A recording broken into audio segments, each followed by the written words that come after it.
Bom dia, meus irmãos. Graça e paz da parte do nosso Senhor e Salvador Jesus Cristo. Mais um dia nos fez o Senhor e por isso estamos alegres. Graças a Deus, é bom poder voltar aqui e trazer algo da parte do Senhor para os irmãos. Graças a Deus. Espero que todos os irmãos estejam bem, para a glória de Deus. E nesta manhã nós vamos dar continuidade ao nosso estudo, ao qual estamos aprendendo, que é examinar as Escrituras, doutrina da Bíblia, é o que nós estamos aprendendo, né, nesse quadrimestre.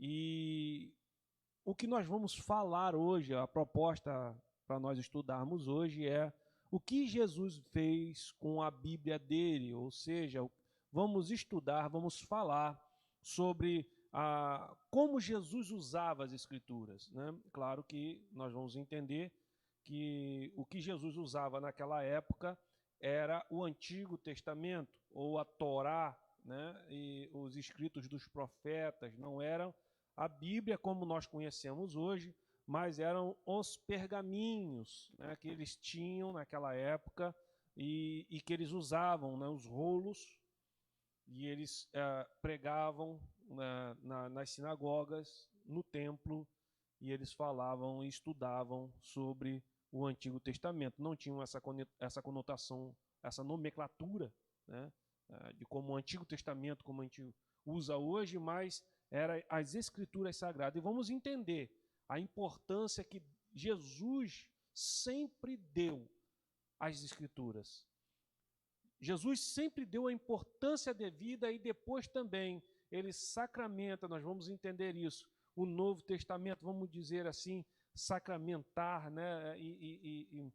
Ele dá base para os escritos dele, né? O que ele sabia que pessoas iriam escrever tudo o que ele disse, o que ele fez, e que aquilo seria base para que nós pudéssemos estar então seguindo. E claro, ele já sabia que seria formado então esse cânon que nós usamos hoje, que é os 66 livros da Bíblia reunidos, esses 66 livros reunidos, onde formam a nossa Bíblia hoje. Então, essa é a proposta, estudar sobre o que Jesus fez com a Bíblia dele.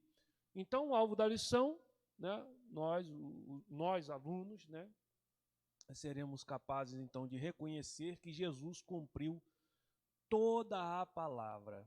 É importante a gente aprender isso, e nós vamos aprender isso nesta manhã aqui, que Jesus cumpriu toda a palavra que foi profetizado, que foi dito dele no Antigo Testamento. Almejar ser como Jesus, né? Ser como Jesus. Ser como Jesus aqui é utilizar as Escrituras e ter as Escrituras como base de regra, fé e prática.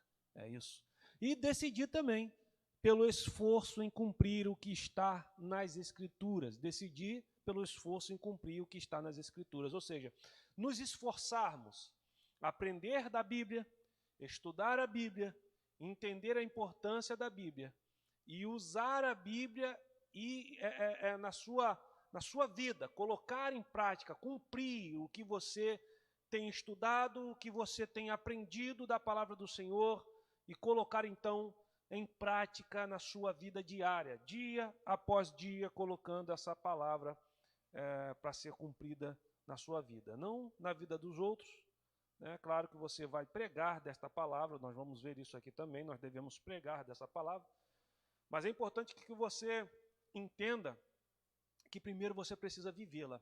Você precisa então estudar a palavra, não só estudar, mas cumprir a palavra que você estudou. E depois você então prega às pessoas que também precisam ouvir da palavra. Vamos mais adiante. Então nós vamos à introdução, mas antes de irmos para a introdução, nós vamos ler o texto básico nesta manhã. Nós vamos ler o texto básico. Eu quero aqui enfatizar aqui a Bíblia que nós vamos utilizar então, né, a tradução.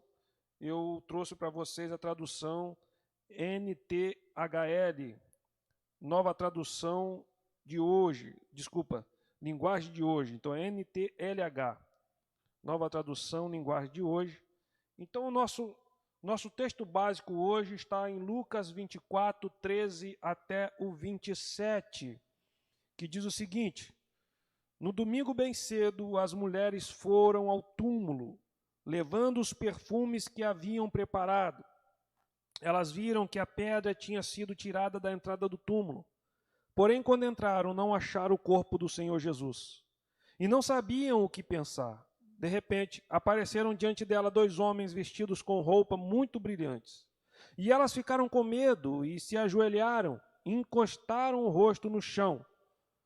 Então, os homens disseram a elas: por que é que... desculpe, isso mesmo. Só um minutinho que aqui no celular está...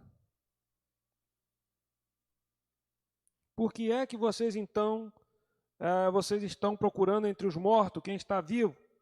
Ele não está aqui, mas foi ressuscitado. Lembrem que, quando estava na Galiléia, ele disse a vocês: o Filho do Homem precisa ser entregue aos pecadores, precisa ser crucificado e precisa ressuscitar no 3º dia. Então as mulheres lembraram das palavras dele, e quando voltaram do túmulo, contaram tudo isso aos 11 apóstolos e todos os outros. Essas mulheres eram Maria Madalena, Joana e Maria, mãe de Tiago.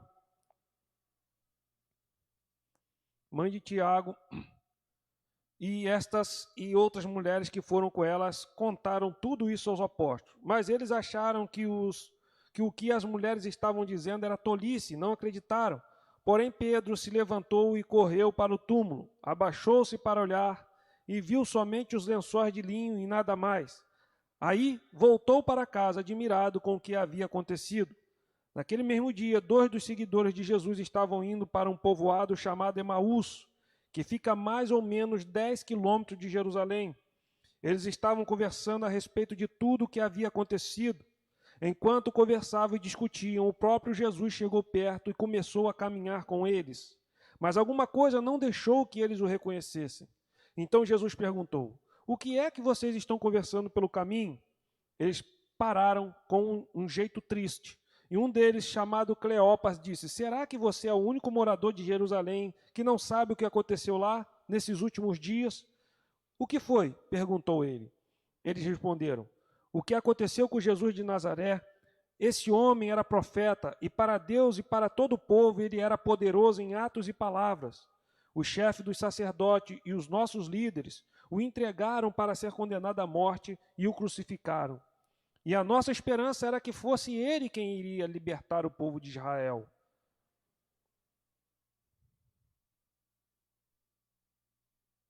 Porém, já faz 3 dias que tudo isso aconteceu. Algumas mulheres no nosso grupo nos deixaram espantados, pois foram de madrugada ao túmulo e não encontraram o corpo dele. Voltaram dizendo que viram anjos e que estes afirmaram que ele está vivo.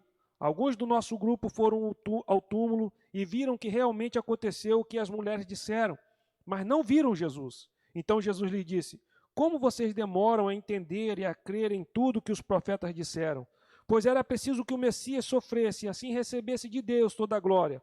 E começou a explicar todas as passagens das Escrituras Sagradas que falavam dele, iniciando com o livro de Moisés e os escritos de todos os profetas. Então aí, irmãos, nesse texto básico, nós já temos fazendo menção, né, de que Jesus usava as Escrituras, ensinava o que já tinha sido escrito pelos profetas. Tanto que no final aqui nós lemos o quê? E começou a explicar todas as passagens das Escrituras Sagradas que falavam dele, iniciando com os livros do livro de Moisés. Então, Jesus tinha o conhecimento das Escrituras Sagradas, ele sabia da palavra, e ele estava aqui ensinando a palavra do que iria acontecer, da vida dele, do que falavam todos os livros do Antigo Testamento, do que falavam esses livros, esses pergaminhos, esses rolos dos profetas, da Torá, o Pentateuco, aliás, né, que são os 5 primeiros livros da Bíblia, do que falava dele, do que falavam dele. E ele vai ensinando desde Moisés para cá. Então você já vê aí, né, a ênfase e também a importância da Escritura Sagrada.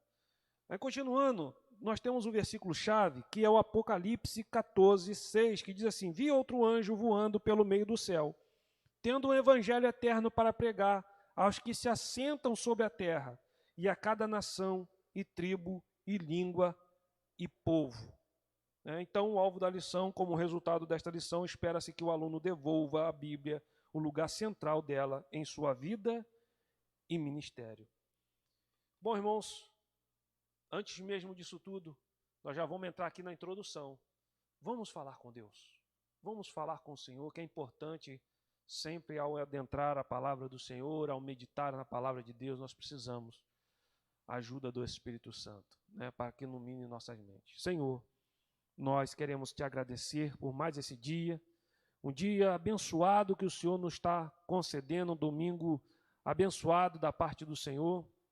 Nós queremos glorificar, exaltar e magnificar o nome santo do Senhor nesta manhã, agradecidos, Pai, por tudo que o Senhor tem feito. Muito obrigado por mais essa oportunidade que o Senhor nos dá, ó Pai querido, de estarmos aqui para ministrarmos a Tua palavra e que o Senhor possa, através do Espírito Santo, abrir nossas mentes, iluminando-nos, para que possamos aprender, receber da Tua palavra, né, entender a importância das Escrituras Sagradas em nossas vidas, ó Deus querido. Então, que o Senhor possa, assim, trabalhar em nossa mente, nosso coração, para a Tua glória, em nome de Jesus. Amém e amém. Meus irmãos, então, vamos entrar na introdução desta lição já nesta manhã, que diz o seguinte: é desanimador ver como nestas últimas décadas a Bíblia tem perdido seu lugar de destaque e até mesmo a sua autoridade no seio da igreja. O grande apelo para nós aqui, pois, é que regressemos de novo às Escrituras e tenhamos para com elas a mesma atitude do nosso Senhor. Para isso, queremos examinar qual era a visão de Jesus sobre a palavra de Deus, qual o valor que ele lhe atribuiu e como foi que a usou. Então veja o que já diz a introdução para nós. O autor enfatiza a volta às Escrituras, a nós compreendermos qual a importância que Jesus atribuiu a essas Sagradas Escrituras. Por isso é triste ver hoje, irmãos, pregadores e professores até de teologias, eles estão agora afirmando que a Bíblia não é a palavra de Deus, mas ela contém a palavra de Deus. Ou seja, tiram toda a autoridade da Bíblia. Muitos até dizem que os evangélicos idolatram a Bíblia, que a Bíblia é colocada num lugar que não deveria em nossos corações. Mas, querido, o que nós vamos aprender aqui nesta manhã, e eu chamo a sua atenção para isso, o que nós iremos aprender aqui é a importância, sim, das Sagradas Escrituras, porque o próprio Jesus deu a importância devida a essa palavra, a palavra escrita, né? Então, o próprio Senhor deu essa importância devida. Então, por que nós não daríamos? Por que nós agora a rejeitaríamos como palavra? Onde, na verdade, nós precisamos entender que Deus se faz revelar, porque Deus ele é grande, Ele é poderoso, Ele é infinito. E na sua infinitude nós não podemos alcançar tal conhecimento ou tal grandeza dessa infinitude, desse Deus tão grande e poderoso. Mas esse mesmo Deus, que é tão grande e poderoso, Ele se dá em revelação para os seus. Mas qual é essa revelação, irmão Fábio? Óbvio, a revelação que Deus nos dá é a Bíblia. Ele se revela para nós, ainda que Ele seja um Deus grande, um Deus poderoso, um Deus, tremendo, maravilhoso. se revela para nós através da Bíblia Sagrada. É através da Bíblia Sagrada que nós conhecemos o nosso Deus. Claro que não na sua completude, claro que não na sua totalidade, porque quem conheceu a mente do Senhor? Ou quem foi seu conselheiro? Diz a palavra do Senhor. Não, irmãos. Conhecer a Deus na sua totalidade, um dia, como Paulo fala em 1 Coríntios 13, ele vai falar sobre o amor. E lá pelas tantas, Paulo vai falar que hoje nós vemos em espelho por enigmas, mas um dia conheceremos face a face. Um dia conheceremos como somos conhecidos. Um dia, lá no céu, nós conheceremos esse Deus poderoso. Mas aqui, irmãos, enquanto nesse corpo, enquanto nessa finitude, nesse corpo que é pecador, é mortal, não é um corpo glorificado ainda, nós conhecemos só o que Deus se deixa conhecer na sua revelação, a palavra de Deus. Então, atente-se já nesta manhã para isso. Penso que esse estudo deve ser decisivo para mudar profundamente nossa vida e a vida de nossas igrejas, pois é certo que se a Bíblia se tornar para a igreja tão indispensável como foi para Jesus, a igreja descobrirá que seu verdadeiro poder está na palavra de Deus. Eis o relacionamento de Jesus com a Bíblia Sagrada. Nós vamos entrar agora em alguns pontos característicos, né, do relacionamento que Deus teve com as Escrituras Sagradas. Como eu disse, não a Bíblia hoje, não imagine assim. Não imagine Jesus pegando a Bíblia de hoje, né, como nós temos hoje, abrindo e mostrando. Não. Ele conhecia os pergaminhos, ele conhecia o Antigo Testamento, que não era assim caracterizado, não era assim denominado, mas naquela época, né, eles tinham os profetas separados, mas tinham o Pentateuco, os 5 primeiros livros da Bíblia. Então, ele tinha aqueles rolos, e eles estudavam, eles liam aqueles rolos, e Jesus conhecia cada um daquelas palavras, e ele usa isso, e a gente tem que entender isso, né, para que possamos dar a devida importância à palavra do Senhor, assim bem como o nosso Deus, o nosso Senhor Jesus dava. Bom, vamos então ao primeiro tópico desta manhã. Eu gostaria que o irmão Wellington me direcionasse sobre o horário, que eu estou sem o horário aqui, irmão Wellington. Tá bom? Primeiro tópico. Ele cumpriu as Escrituras. O aparecimento de Cristo na Terra é o acontecimento central de toda a história, o maior milagre jamais visto pela humanidade. Essa maravilha da profecia e o seu cumprimento, séculos depois, tem impressionado profundamente todos os estudiosos da Bíblia. A seguir, citamos as palavras de um desses estudiosos que, de certo modo, expressam os sentimentos de todos os que ficam perplexos diante de tal milagre. Antes de eu falar aqui a palavra desse estudioso, né, Dyson Hagg,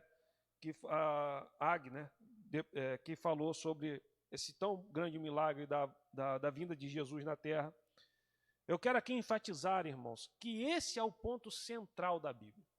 A vinda de Cristo. A vinda de Cristo.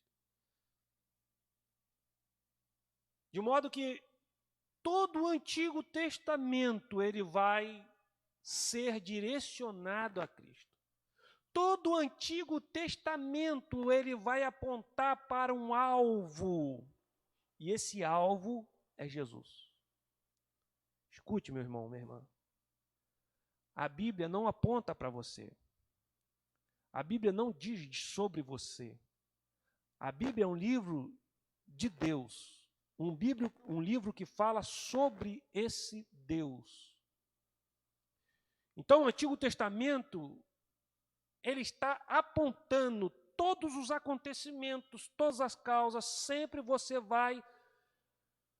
precisa ler o Antigo Testamento com viés de ideologia, de pensamento em Jesus Cristo. O final em Cristo. Então, esse é o viés, né, do Antigo Testamento. Revelar o Messias, revelar aquele que viria para salvar a humanidade. E os profetas, muitos mostram isso, os estudiosos falam que Isaías, um profeta messiânico, porque dizem que ser o profeta que mais falou de Jesus no Antigo Testamento, cerca de 700 anos antes de Jesus vir. 700 anos antes. Então a gente tem que se atentar a isso. Agora escute o que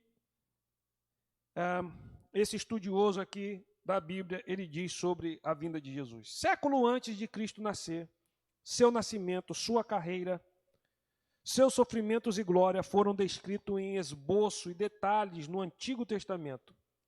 Cristo é a única pessoa que viveu neste mundo cujos antepassados, época de nascimento, modo de nascimento, infância, maturidade, ensino, caráter, carreira, pregação, rejeição e morte, sepultamento, ressurreição e ascensão foram escritos previamente de maneira maravilhosa, séculos antes de acontecerem. Quem poderia apresentar o retrato de um homem que ainda não nasceu? Deus e somente Ele. Ninguém sabia 500 anos antes que Shakespeare iria nascer, nem 250 anos antes que Napoleão nasceria. Todavia, aqui na Bíblia temos o admirável e perfeito retrato de um homem, não por um artista, mas por 20 ou 25, sendo que nenhum deles vira o homem que estava pintando. É como Daniel ele está escrevendo cerca das coisas futuras, e lógico, ele não está entendendo, porque não era para o seu tempo. O anjo diz para Daniel, somente escreve, porque isso não é para agora, mas é para frente, é para o futuro.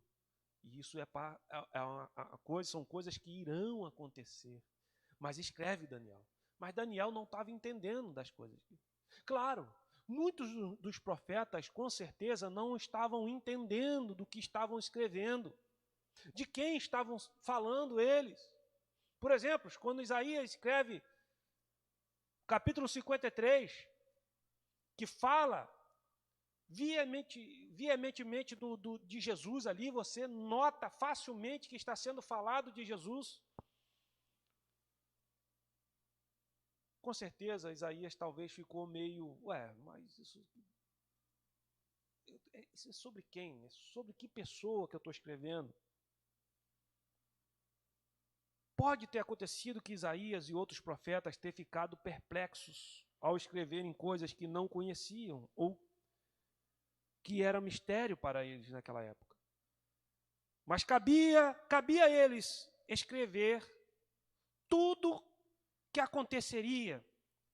E é isso que é maravilhoso, o que o autor aqui, o que o nosso estudioso aqui disse, né? Cannon, ele fala o seguinte, irmãos, ninguém nunca fez isso, ninguém nunca profetizou, nem 500, nem 250, nem 150 anos antes de alguém ter nascido, profetizou a vida daquela pessoa que nasceria 150 anos, 250, 500 anos antes. Quem escreveu aqui, quem já escreveu 300 anos antes sobre a vida de Hitler? Nós não temos nenhum escrito sobre a vida de Hitler há 300, 400, 500 anos. E é isso que é interessante. Mas a Bíblia escreve 700, 800, 900, 1000 antes. Profetas já estavam escrevendo. Então, olha a importância das Escrituras. Vamos então dar continuidade. Abaixo citaremos apenas algumas das inúmeras promessas relativas ao Messias contidas ao Antigo Testamento. Então, vamos dar alguns exemplos, tá, relativos ao Messias no Antigo Testamento e o Novo Testamento, né? Nós vamos falar então sobre a palavra de Deus no Antigo Testamento e o cumprimento dessa promessa no Novo Testamento, falando sobre Jesus. Então você preste atenção, se você não tiver a revista, você preste atenção, nós temos muitos, aqui eu teria muitos versículos bíblicos para falar, mas não podemos, nós temos tempo, então vou citar alguns. Então vamos lá, o primeiro, se você quiser ir aí acompanhando, o irmão Hélio vai colocar para você, se você não tem a sua revista. É a semente da mulher, ele esmagará a cabeça da serpente. Isso está em Gênesis 3,15. Eu vou ler rapidamente para vocês. Gênesis 3,15 fala assim: eu farei com que você e a mulher sejam inimigas uma da outra, e assim também serão inimigas a sua descendência e a descendência dela. Esta esmagará a sua cabeça e você pisará o calcanhar da descendência dela. Vamos ver o cumprimento dessa palavra no Novo Testamento. Gálatas 4,4. Mas quando chegou o tempo certo, Deus enviou o seu próprio Filho, que veio como filho de mãe humana e viveu debaixo da lei. E esse próprio Filho é que esmagou a cabeça da serpente. Tá ok, irmão? Vamos ver então o segundo. Vai acompanhando aí com a gente. A gente precisa ser rápido. Vem da linhagem de Abraão. Vamos ver Gênesis 17:7. A aliança que estou fazendo para sempre com você e com os seus descendentes é a seguinte: eu serei para sempre o Deus de você e o Deus dos seus descendentes. O cumprimento dessa palavra está em Gálatas 3,16. Pois Deus fez as suas promessas a Abraão e ao seu descendente. Quando as Escrituras dizem que Deus fez as suas promessas a Abraão e a sua descendência, elas não querem dizer que se trata de muitas pessoas, mas de uma só, isto é, Cristo. Então veja o cumprimento dessa palavra, que Jesus veio da linhagem de Abraão. Vamos então ver o terceiro. O terceiro nos diz: procede da casa de Davi. Então o Messias procederia da casa de Davi, 2 Samuel 7, versículo 12 e 13. E quando você morrer e for sepultado ao lado dos seus antepassados, eu colocarei um dos seus filhos como rei e tornarei forte o reino dele. Será ele quem construirá um templo para mim, e eu farei com que os seus descendentes governem para sempre. Então, se o Messias aparecesse depois do tempo que ele veio, por exemplo, em nossa época, essa prova seria impossível. Como poderia ele provar ser da linhagem de Davi? O doutor Jacob, judeu convertido, afirma que não há nenhuma família judia no mundo agora que possa apresentar documento legal e provar ser da descendência do rei Davi. Então, olha bem, olha a complicação dessa situação, irmãos. Então, Jesus veio no tempo certo, no momento certo, na hora certa, que a gente chama de plenitude dos tempos. Plenitude dos tempos, Jesus veio. Na hora certa, no momento certo, não foi uma coisa, não foi do acaso, não foi um momento, sabe? Vamos, agora é a hora. Não. O cumprimento, o propósito de Deus foi cumprido na hora certa, no momento certo, Jesus veio. Se ele viesse agora, dificilmente, humanamente falando, seria, claro, só por Deus poderia, né? Mas humanamente falando, seria impossível colocar a descendência dele a Davi, como o doutor Jacob aqui diz. Hoje é impossível uma família judia traçar a sua linhagem a Davi. O profeta Daniel, em Daniel 10, 12, diz o seguinte: aí a mão de alguém me levantou, e eu fiquei de joelhos, apoiando-me nas palmas das mãos, e o anjo me disse: Daniel, Deus o ama muito e me mandou falar com você. Fique de pé e preste atenção no que vou dizer. Então eu fiquei de pé, tremendo dos pés até a cabeça. Aí ele disse: não fique com medo, Daniel, pois Deus ouviu a sua oração desde a primeira vez que você se humilhou na presença dele. A fim de ganhar sabedoria, eu vim em resposta à sua oração. No entanto, profetizou o tempo exato de sua chegada e no momento exato o Messias veio. Então vamos ver o cumprimento de tudo isso. A gente tem tantos outros versículos, mas eu vou pegar um só. Vou pegar Mateus 22, 42, 45, que diz o seguinte: o que vocês pensam sobre o Messias? De quem ele é descendente? De Davi, responderam eles. Jesus tornou a perguntar: então por que é que Davi, inspirado pelo Espírito Santo, chama o Messias de Senhor? Pois Davi disse: o Senhor Deus disse ao meu Senhor: senta-se do meu lado direito até que eu ponha os seus inimigos debaixo dos seus pés. Portanto, se Davi chama o Messias de Senhor, como é que o Messias pode ser descendente de Davi? Ninguém podia responder mais nada, e naquele dia em diante não tiveram coragem de lhe fazer mais perguntas. Então, é o próprio Senhor dizendo o seguinte, que Jesus era Senhor até mesmo de Davi. Ainda que humanamente falando que ele veio da linhagem de Davi, né? Mas espiritualmente ele era Senhor até de Davi, e Davi mostra isso no Salmo, né? Quando ele fala que o Senhor dele, que era Deus, colocaria, né, as nações debaixo dos seus pés. Então, do seu Senhor também. Então ele diz como se fosse Jesus, então, como se fosse não, que Jesus é o Senhor dele, né? Vamos então para o 4. 4 diz o seguinte: será procedido por um mensageiro. Isaías 43 diz o seguinte: alguém está gritando, preparem no deserto um caminho para o Senhor, abram ali uma estrada reta para o nosso Deus passar. Cumprimento dessa palavra está em Marcos 1, 2 até o 4. Como o profeta Isaías tinha escrito, ele escreveu o seguinte: Deus disse, eu enviarei o meu mensageiro adiante de você para preparar o seu caminho. E o profeta escreveu também: alguém está gritando no deserto, preparem um caminho para o Senhor passar, abram estradas retas para ele. E foi assim que João Batista apareceu no deserto, batizando o povo e anunciando esta mensagem: arrependam-se dos seus pecados e sejam batizados, que Deus perdoará vocês. Então aqui nós já vemos a profecia no Antigo Testamento se cumprindo no Novo sobre João Batista. Mas ainda assim vamos ver o 5, nascerá de uma virgem, tipificado pelo menino, Isaías 7, 14. Pois o Senhor mesmo lhes dará um sinal, a jovem que está grávida dará à luz um filho e porá nele o nome Emanuel. Vamos então ver o cumprimento dessa palavra, Marcos 1, 18, 21 ao 23. O nascimento de Jesus Cristo foi assim: Maria, sua mãe, ia casar com José, mas antes do casamento ela ficou grávida pelo Espírito Santo. Ela terá um menino e você porá nele o nome de Jesus, pois ele salvará o seu povo dos pecados deles. Tudo isso aconteceu para se cumprir o que o Senhor tinha dito por meio do profeta: a virgem ficará grávida e terá um filho que receberá o nome de Emanuel. Emanuel quer dizer Deus está conosco.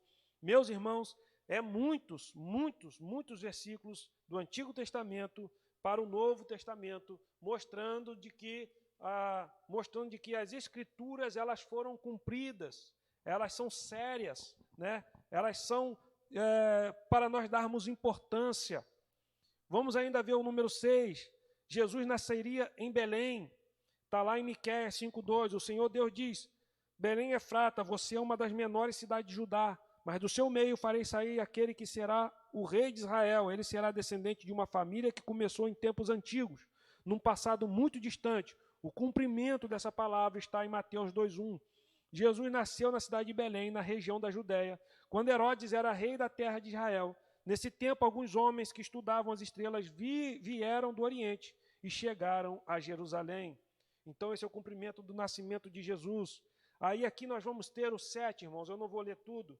Eu precisaria que vocês, então, entrassem na internet. A nossa irmã Gisele, que é a secretária da nossa igreja, ela disponibilizou no grupo, ou se você não está no grupo, você quer receber, você entra em contato com a gente manda para vocês, né, disponibiliza essa revista através do telefone, do celular, ou enfim, para você estudar no seu computador, ou no seu telefone, não importa, para você poder estudar. Mas a verdade tem muitas informações aqui, mas você precisa pegar versículo por versículo.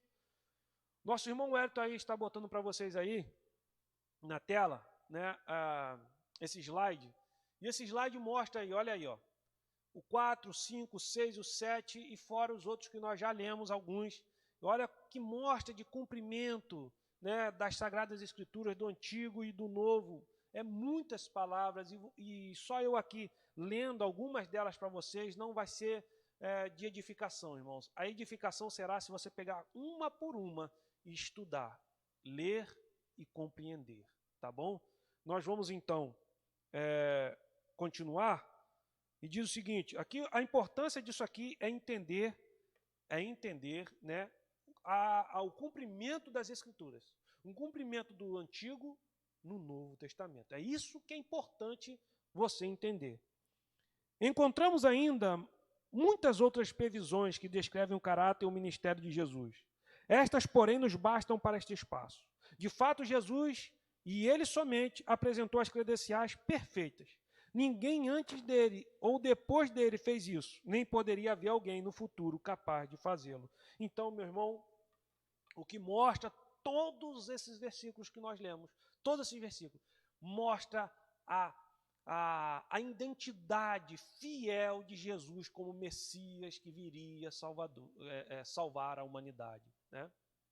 É isso que mostra tudo isso, né? A verdadeira identidade de Cristo como Messias, o Salvador. Vamos então entrar no tópico 2, que fala, ele cumpriu as Escrituras. Vimos então que Jesus não é uma farsa, que Jesus não é uma falha, que tudo o que Jesus fez já estava escrito no Antigo Testamento, né? Mostrando o seu nascimento, a sua vida, o seu propósito, o que aconteceria com ele, tudo sobre Jesus já tinha sido profetizado no Antigo Testamento. Agora veremos como foi que Jesus utilizou essas Escrituras. Como foi que Jesus utilizou essas Escrituras. Vamos ver então Lucas 18, 31. Lucas 18, 31. Nós vamos ver o seguinte, irmãos. Jesus levou os 12 discípulos para um lado e disse, escutem, nós estamos indo para Jerusalém, onde vai acontecer tudo o que os profetas escreveram sobre o Filho do Homem. Ele será entregue aos não-judeus e estes vão zombar dele, insultá-lo, cuspir nele, bater nele e depois o matarão. Mas no terceiro dia ele ressuscitará. Então veja que o próprio Jesus está mostrando, olha, nós vamos para Jerusalém porque vai ter que se cumprir o que já está escrito. Jesus já sabia, irmãos, que os escritos bíblicos tinham uma autoridade definida e absoluta. É doutrina. Facilmente encontrada nos ensinamentos de Jesus. Nos evangelhos há mais de 35 citações e referências que o Senhor Jesus Cristo tomou de diversos lugares da lei, dos profetas e dos salmos. Estas incluem todo o Antigo Testamento e registram o seu testemunho acerca da autoridade e inspiração das Escrituras Sagradas. Recorrendo-se a alguns textos, percebe-se o seguinte acerca da opinião de Jesus sobre as Escrituras. Vamos ver algumas opiniões de Jesus nas Escrituras, irmãos. Então vamos lá. Número 1. Eu voltei aqui, eu acho, né? Estou voltando? Só um minutinho. É esse aqui, isso aí. Então, ele se referia às Escrituras como palavra de Deus. Aí, mais uma vez, nós temos aí tantos versículos, mas vamos pegar um só. Marcos 7, 11 ao 13. Mas vocês ensinam que se alguém tem alguma coisa que poderia usar para ajudar os seus pais, mas diz, eu dediquei isto a Deus, então ele não precisa ajudar os seus pais. Assim vocês desprezam a palavra de... Olha só o que ele está falando no versículo 13, próprio Jesus. Assim vocês desprezam a palavra de Deus, que é o que? O Antigo Testamento, as Escrituras, trocando-a por ensinamentos que passam de pais para filhos. E vocês fazem muitas outras coisas como esta, ou seja, estão ensinando outras coisas senão a palavra de Deus, estão ensinando os seus filhos, não a doutrina bíblica, a doutrina das Escrituras do Antigo Testamento, estavam então trocando isso para ensinarem tradições humanas a seus filhos, e não mais as Escrituras. É isso que Jesus está mostrando aqui. Em segundo lugar, irmãos, ele cria que todas as Escrituras eram igual em autoridade. Vamos lá, Lucas 24, 25 até o 27 e o 44. Então Jesus lhe disse, como vocês demoram a entender e a crer em tudo que os profetas disseram? Olha ele mencionando os profetas. pois era preciso que o Messias sofresse e assim recebesse de Deus toda a glória. E começou a explicar todas as passagens das Escrituras Sagradas que falavam dele. Olha só, começou a explicar todas as passagens das Escrituras Sagradas que falavam dele, iniciando com os livros de Moisés e os escritos de todos os profetas. E depois disse: enquanto ainda estava com vocês, eu disse que tinha de acontecer tudo o que estava escrito a meu respeito na lei de Moisés, nos livros. Olha a ênfase que Jesus está dando às Escrituras, irmãos. As Escrituras tinham que se cumprir, o Antigo Testamento tinha que se cumprir na vida de Jesus, e ele bem sabia muito disso, irmãos. Vamos então ao tópico 3, nós estamos com um tempo bem corrido. Ele aceitava todas as histórias, os milagres registrados na Bíblia como verdadeiros. Nota então, tem muitos, mas vamos pegar só Mateus 12:40, o que ele diz sobre os milagres do Antigo Testamento.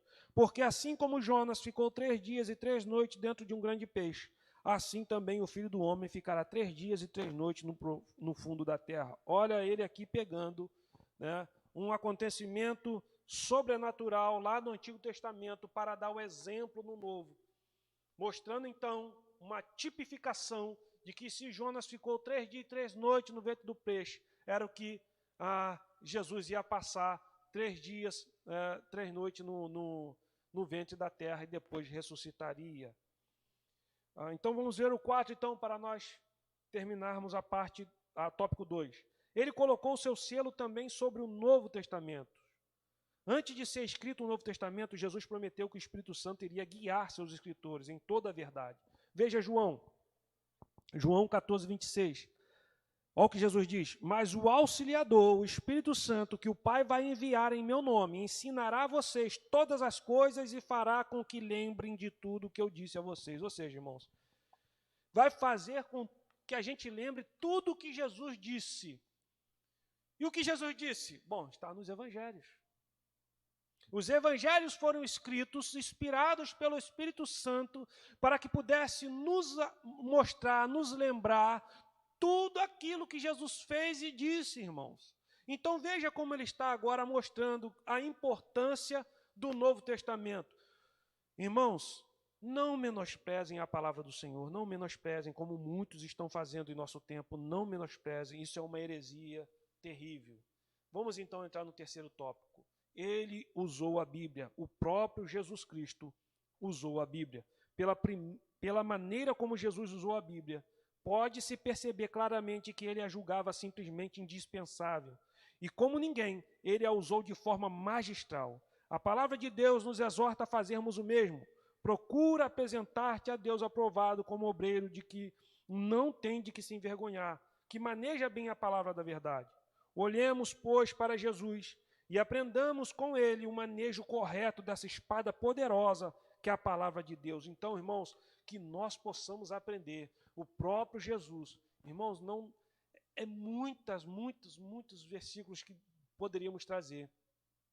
Vocês precisam estudar em casa como Jesus mostrou, como Jesus... Então, é desse modo que eu digo sem medo de errar, que aquelas pessoas que menosprezam a Bíblia, aquelas pessoas que estão dizendo que a Bíblia não é mais a palavra de Deus, não é uma palavra inspirada, não foi inspirada por ninguém, que foi escrita por homens, claro que não poderia ser escrito por cavalo nem macaco, mas foi escrito por homens, mas teria que ser, e foi inspirada pelo Espírito Santo, e pessoas estão dizendo que não. Isso é uma heresia grosseira, e essas pessoas, sem medo de errar, são falsos profetas. Cuidado, são falsos profetas. Ele enfrentou o diabo, veja aí o primeiro tópico, o subtópico. Ele enfrentou o diabo, Mateus 4:4-11. Veja lá. Então o Espírito Santo levou Jesus ao deserto para ser tentado pelo diabo. E depois de passar 40 dias e 40 noites sem comer, Jesus estava com fome. Então o diabo chegou perto dele e disse: se você é o Filho de Deus, mande que estas pedras virem pão. Jesus respondeu, olha o que Jesus respondeu, irmãos, ele usa as Escrituras Sagradas, o Antigo Testamento.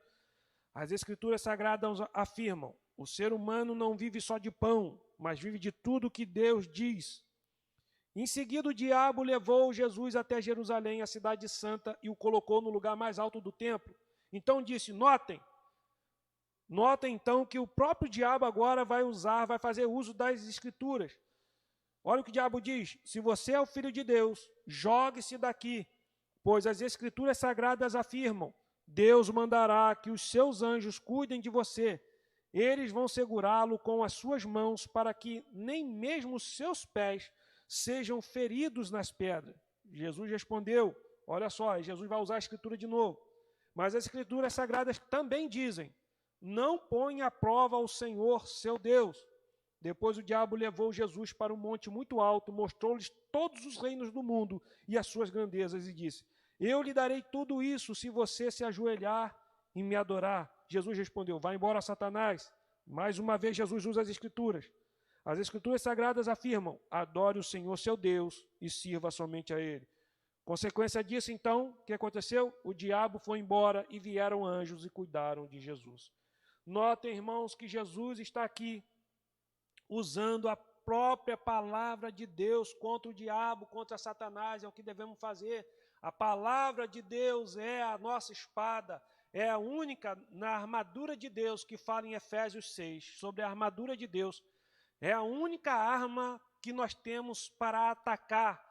Todas as outras armas são de defesa: escudo, couraça, capacete, sandália, tudo é defesa. A única arma de ataque que nós temos, que Deus nos dá, é a própria palavra. A palavra é a espada. A espada é para ataque. E ataque é através da palavra. Da palavra, irmão. Em sua disputa contra Satanás, Jesus citou diversas vezes as escrituras, muitas delas iniciando o argumento com a frase: está escrito. Jesus claramente tomava por certo que essa era a única arma eficaz contra as mentiras de Satanás. Isto é o que ele nos ensina aqui. Nossa resposta ao inimigo sempre deve ser a palavra de Deus. Então, vamos para o segundo tópico. Ele enfrentou as pessoas que os criticavam. Então, em controvérsias públicas com seus antagonistas, quando era necessário falar com a autoridade final sobre a verdade, Jesus citava o Antigo Testamento como quem usa um critério indisputável de verdade. Veja quando ele teve uma discussão com os saduceus. Contra esse grupo de religiosos, saduceus, que negava a doutrina da ressurreição, Jesus respondeu com base numa passagem do livro de Êxodo, perguntando-lhe: e quanto à ressurreição dos mortos, não tendes lidos o que Deus vos declarou? Eu sou o Deus de Abraão, o Deus de Isaque e o Deus de Jacó.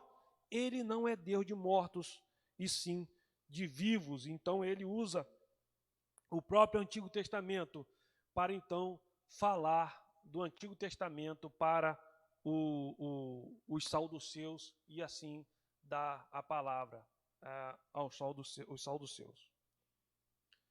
Então no B nós temos o jovem escriba, quando ele vai falar com o jovem escriba. Eu vi aqui, irmãos, que se você tiver com se você pegou aí o estudo da revista, você vai ver que o jovem escriba aqui não está em Marcos 12, 18, tá? Mas está assim em Mateus 22, 35, 36. Veja só, Mateus 22, 35, 36, que diz o seguinte: e um deles, que era mestre da lei, querendo conseguir alguma prova contra Jesus, perguntou: mestre, qual é o mais importante de todos os mandamentos da lei? Ele pergunta sobre os mais importantes mandamentos da lei. Então, indagado sobre o primeiro de todos os mandamentos, Jesus respondeu a pergunta citando Deuteronômio 6, 4, 5, que diz o seguinte: escute, povo de Israel, o Senhor e somente o Senhor é o nosso Deus. Portanto, amem o Senhor nosso Deus com todo o coração, com toda a alma e com todas as forças. Então, veja só a importância da Escritura, e acrescentou ainda uma citação de Levítico para, vamos dizer assim, sacramentar o negócio, né? Em Levítico 19, 18, ele diz: não se vingue nem guarde ódio de alguém do seu povo, mas ame os outros como você ama a você mesmo. Então ele mostra, então, através das Escrituras Sagradas, fala para aquele povo, né, de que eles deveriam estar olhando sim, estivessem continuando olhando para as Escrituras do Antigo Testamento, que eles tinham deixado de lado.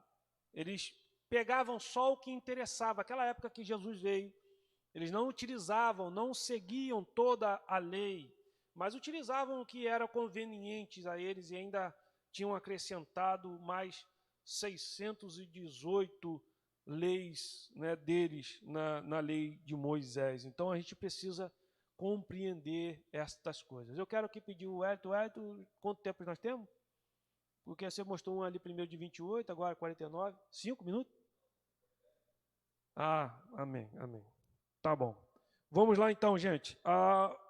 Então ele também enfrentou os fariseus. Mateus diz que Jesus, dirigindo-se aos fariseus, perguntou-lhes: que pensais vós de Cristo? De quem é filho? Responderam-lhe eles: de Davi. Replicou-lhe Jesus: como, pois, Davi, pelo Espírito, chama-lhe Senhor, dizendo: disse o Senhor a meu Senhor: assenta-te à minha direita, até que eu ponha os teus inimigos debaixo dos teus pés. Se Davi, pois, lhe chama Senhor, como é ele seu filho? E arrematando o incidente, o evangelista declara: e ninguém lhe podia responder palavra, nem ousou alguém, a partir daquele dia, fazer-lhes perguntas. Então, veja, ele então sacramenta o negócio quando ele fala aqui, aquele versículo que nós dissemos, né, em Mateus 22, 41 a 46, ele fala sobre a questão, né, de ser filho de Davi, e ele mostra que Davi, ele era senhor até mesmo de Davi. E nesse momento que ele fala isso, os fariseus não puderam dar um só pio, não puderam dar uma só resposta ao Senhor, ficaram perplexos, porque ele próprio usa os salmos, o salmo que foi escrito por Davi, para mostrar que ele, humanamente falando, era da linhagem de Davi, mas que de fato ele era Senhor de Davi, era Deus Todo-Poderoso, e ele usa a própria Escritura para isso. Então as pessoas ali naquela hora, entendendo que ele estava usando a própria palavra, a própria Bíblia, a própria Escritura, os salmos, eles não têm o que dizer, eles ficam calados. Vamos então para o subtópico número 3, que diz o seguinte: enfrentou o sofrimento e a morte. Jesus enfrentou o sofrimento e a morte. Jesus via o propósito de Deus para a sua vida e ministério totalmente descrito na Bíblia. E à luz das Escrituras, ele interpretou para os discípulos sua existência e seus gestos. Na verdade, todos os anúncios e imagens pelos quais Jesus fala de sua morte e ressurreição são tirados das Escrituras. Desse modo, Jesus anuncia sua paixão e não a prediz. Veja bem, ele anuncia a sua paixão, não a prediz. Ele sabe tudo o que enfrentará, porque as Escrituras haviam predito. Ele sabia que o Filho do Homem iria sofrer muito, porque está escrito. Vamos lá ver. Mateus 16, há vários versículos, mas vamos pegar só para referência Mateus 16. Mateus 16, 21 diz: daí em diante Jesus começou a dizer claramente aos discípulos: eu preciso ir para Jerusalém. Veja, o próprio Jesus está dizendo para os discípulos: eu preciso ir para Jerusalém. E ali os líderes judeus, o chefe dos sacerdotes, os mestres da lei, ele está falando isso com os discípulos, farão com que eu sofra muito. Eu serei morto e no terceiro dia serei ressuscitado. Veja, irmão, o próprio Jesus está mostrando aqui aos discípulos. Ele precisava ir para Jerusalém, porque ele sabia o que as Escrituras Sagradas diziam sobre ele. Ele sabia que ele precisava cumprir a palavra do próprio Deus na vida dele. Então precisa ir para Jerusalém. Ele vai ser morto, e ele sabe disso, porque as Escrituras dizem isso sobre ele. E ele precisava cumprir a palavra. Assim, nas Escrituras, ele lê o histórico e o destino da sua própria vida, provando que, de fato, a Escritura testifica dele, irmão. A Escritura testifica dele. Então, há provas incontestáveis que a Bíblia é a palavra de Deus. Há provas incontestáveis que Jesus cumpriu, não só a lei de Moisés, as Escrituras, mas que Jesus foi fiel a todo o sofrimento que as Escrituras também já dizia que aconteceria sobre o Messias, que era o próprio Cristo, que era o próprio Jesus. Então, compreendendo isso, nós entendemos toda a importância da palavra, não só para Cristo, mas para nós. A importância da palavra de Deus, da Bíblia Sagrada ter chegado até nós. Por isso, irmãos, Não é admirável que esta palavra, para chegar até aqui hoje, para chegar até nós hoje, muitos morreram, muitos sofreram, muitos deram a sua própria vida para que esta palavra chegasse até nós hoje, meu irmão, minha irmã. Então vamos dar o valor devido a esta palavra. Vamos dar o valor devido. Quantos que deixam a palavra de Deus jogada num canto, empoeirando? Quando na verdade nós deveríamos dar o valor que é devido. Mas, irmão Fábio, que valor eu poderia dar? Vestir a capa da Bíblia de ouro?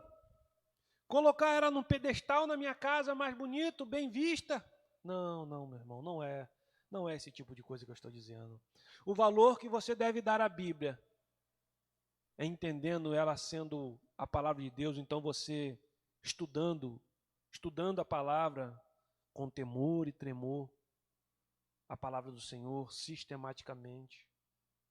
Isso é valor, é dar valor, é entender que a palavra, ela faz parte da sua vida, sabe? A palavra de Deus, ela faz parte da sua vida. Você ler a palavra, mas com a intenção de poder ser uma melhor pessoa, um crente melhor, um crente mais fiel ao Senhor. Guardar a palavra no seu coração para você não pecar contra Deus, é isso que nós deveríamos fazer. Vamos para o quarto e último tópico, que é ele pregou a Bíblia, Jesus pregou a Bíblia.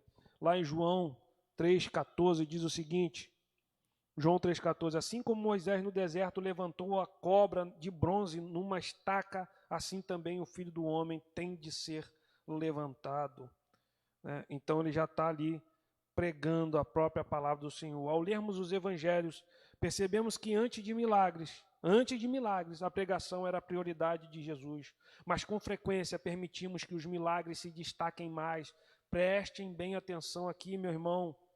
Mas com frequência permitimos que os milagres se destaquem mais. É preciso lembrar, no entanto, que Jesus fez milagres como consequência de seu ministério de pregar e ensinar.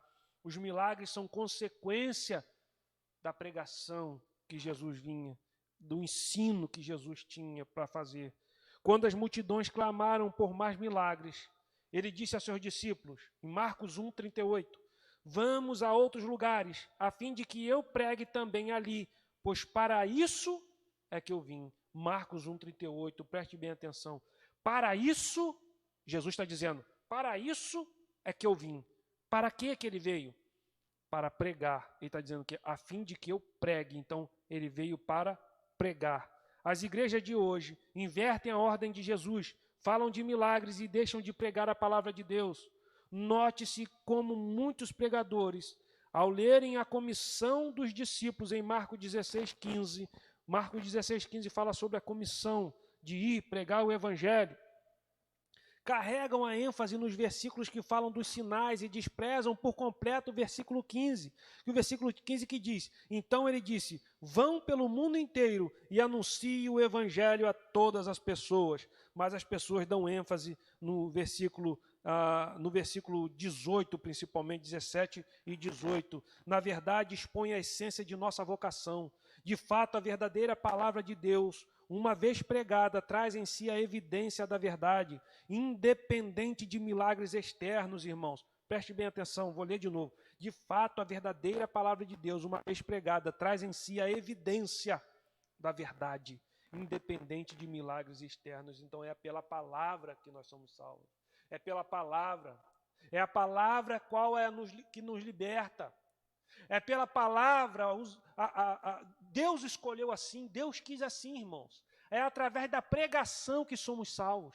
Quando as pessoas pregam, quando falam de Jesus para nós, falaram, né, quando a gente se converteu, alguém falou da palavra de Deus para nós. De modo que quando a gente ouve a palavra, porque a fé vem pelo ouvir a palavra de Deus, quando a gente ouve a palavra, o Espírito Santo nos convence, o Espírito nos convence do pecado e do juízo, mas é através de ouvir a palavra de Deus, é ouvir, e aí a própria palavra, ela vai te mostrando os erros, as falhas que você tinha, e aí você então vai se libertando das mazelas, das coisas ruins, né? E Deus vai te limpando, vai te purificando. Isso é santidade, é santificação, é um processo, mas só através da palavra. Olha a importância dessa palavra. E aí muitos ficam querendo a evidência de milagres externos, né, irmãos?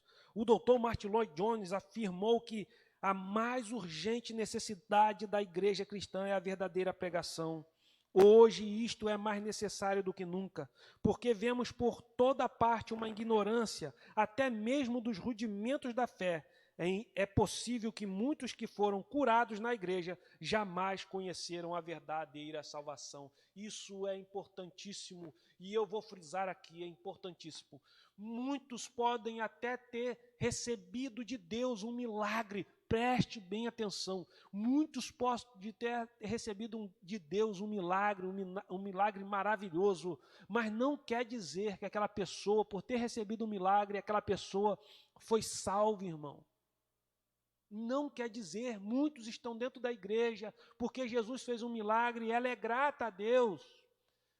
Como é grata uma pessoa que talvez ajudou, né, de alguma forma, numa situação difícil, ela é grata àquela pessoa, e ela é grata a Deus, então está na igreja, mas nunca foi liberta. A pessoa é liberta pela palavra. É através da pregação da palavra que somos libertos no momento em que o Espírito Santo usa essa palavra para nos convencer do nosso pecado e do juízo. Então, dê a importância devida à palavra do Senhor. Dê a importância devida. Quantas pessoas aí procurando milagres, quantas pessoas, as pessoas querem coisas urgentes, as pessoas querem resolver seus problemas da vida, as pessoas que estão doentes agora, elas querem ser curadas rapidamente, as pessoas agora passando dificuldades financeiras, elas querem ser tocadas financeiramente rápido em suas vidas. Então elas procuram essas igrejas que dão essas ênfases nesses milagres extraordinários rápidos. E na verdade esses milagres estão acontecendo, sabe aonde? Não numa igreja que muitas das vezes nós estamos chorando, desculpe falar assim, mas chorando de barriga cheia. Não nessas igrejas, não, aqui no centro de uma cidade, onde nós podemos, graças a Deus, pregar a palavra do Senhor, nós temos um estado laico, onde falamos de Jesus livremente. Não, esses milagres estão acontecendo lá no campo missionário, lá no campo, irmãos, como na época de Jesus. Quando ele chegou, ele fazia as curas, fazia os milagres em pessoas que nem sequer conhecia, sabia sobre Messias, sobre vinda de Messias, sobre nada. E muitos não conhecem Jesus, nunca ouviram na vida falar de Jesus. Em muitos países que é proibido o cristianismo. Está lá, muitos missionários sendo usados por Deus, por misericórdia e graça de Deus, sendo usado para a cura. Muitas das vezes Jesus, como fez com Paulo, está aparecendo. Nós temos relato de muitos testemunhos de muçulmanos que estão tendo um encontro real com Cristo, como aconteceu com o apóstolo Paulo. Então os milagres estão acontecendo, os milagres não pararam de acontecer. Jesus não foi embora, subiu ao céu, lá em Atos capítulo 1, foi assunto ao céu e esqueceu da humanidade. Não, ele está agindo, ele está salvando os seus, ele ainda está resgatando os seus escolhidos. Todos aqueles que ele escolheu virá, de alguma forma virá a ele. Mas, lembre-se, primordialmente, o que Deus usa para salvar os seus na terra é a pregação da palavra. Ele quis assim.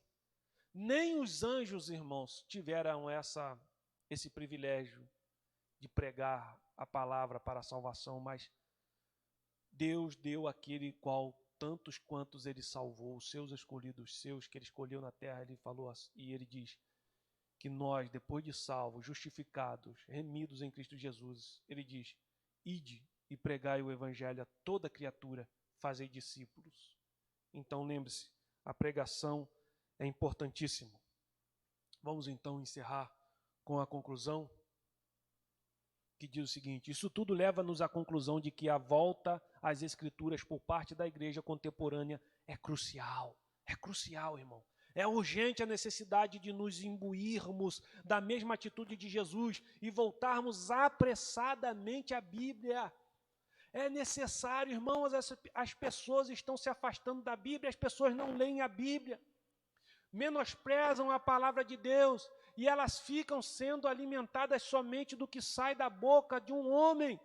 Escute, meu irmão, escute, minha irmã, claro que homens são usados por Deus, sim, para falar da palavra dele a hora que eles estão pregando no púlpito, mas você precisa ser como os bereanos, precisa chegar em casa e ler, e estudar e verificar se de fato aquela palavra que algum líder de alguma igreja trouxe para você, um pastor que seja, se realmente está na Bíblia. Então olhe, verifique, veja, compreenda, não engula qualquer coisa, não engula tudo, irmãos. Precisamos voltar à Bíblia. As pessoas não leem mais a Bíblia, não querem mais estudar a Bíblia. Qualquer coisa que falar é isso mesmo, é desse jeito. Eu quero conclamar a você para terminarmos aqui, para eu orar este domingo. Que você possa se dedicar fielmente. Eu sei que é trabalhoso, eu sei que tem dificuldades, e de fato vai ter, irmãos, é a Bíblia Sagrada, é a palavra de Deus que você está indo estudar. Então o diabo ele não quer, ele não gosta, então vai ter sim muitos empecilhos, seu corpo vai estar querendo descanso, seu corpo não vai querer, então há muitos empecilhos para nós estudarmos a Bíblia, mas precisamos ser perseverantes e pedir ajuda ao Espírito Santo de Deus para que possamos verdadeiramente ir até a Bíblia e buscarmos da Bíblia a palavra do Senhor para nossas vidas. Então eu conclamo vocês a estudar sistematicamente a palavra. Faça isso, meu irmão. Faça isso, minha irmã. Estude. Busque livros de história, estude a história da igreja. É importantíssimo você estudar de onde veio, quem morreu, como foi que essa Bíblia chegou. Tenha curiosidade disso, porque essa curiosidade vai levar você a buscar a verdade. Tenha curiosidade, faça perguntas de onde veio, como veio, quem foi os homens que foram usados para que essa palavra chegasse aqui, como foi a tradução. Tenha essa curiosidade queimando e ardendo em seu coração, porque isso vai te levar a você entender e ver como é maravilhoso nosso Deus, como Deus usou homens e mulheres de forma tremenda e poderosa. Amém? Acabou o tempo, irmão Eric. Vamos orar então e agradecer a Deus nesta manhã que Deus nos deu. Senhor, obrigado, Deus, por esta manhã tão gloriosa que o Senhor nos concedeu. Obrigado por esta palavra, ao qual entendemos a importância das Escrituras Sagradas em nossa vida. Não nos deixe de forma alguma menosprezar a sua palavra em atitude, Senhor, menosprezar a tua palavra. Muitas das vezes não menosprezamos em palavras, mas menosprezamos nas nossas atitudes, quando deixamos a palavra do Senhor, Pai querido amado, de lado, e não a estudamos, não a lemos, não procuramos conhecer o Senhor como